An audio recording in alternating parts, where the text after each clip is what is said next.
Europe 1, j'ai choisi pour vous.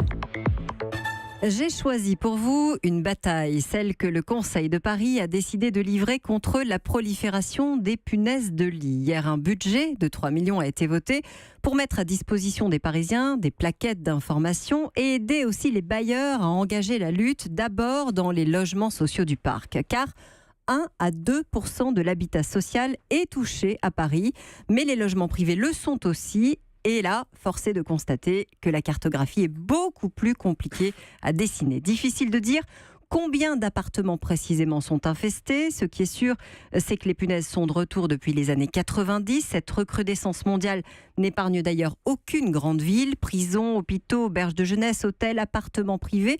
Il semble même que depuis 4 ans à Paris, ce soit le phénomène Airbnb qui leur ait redonné de la vigueur. Elles avaient pourtant totalement disparu en Île-de-France dans les années 50, mais les revoilà rapportées en fait le plus souvent dans les bagages des voyageurs.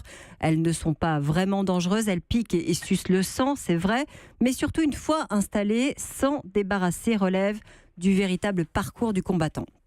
Alors, certains ont trouvé la parade, faire appel à un chasseur de punaises avec un chien renifleur qui traque les nuisibles grâce à son flair. Ensuite, quand le verdict tombe et qu'elles sont là, il faut désinfecter, désinsectiser. Vous pouvez mettre bien sûr les vêtements au sèche-linge ou au congélateur, ça marche, mais pour les meubles évidemment c'est beaucoup plus compliqué.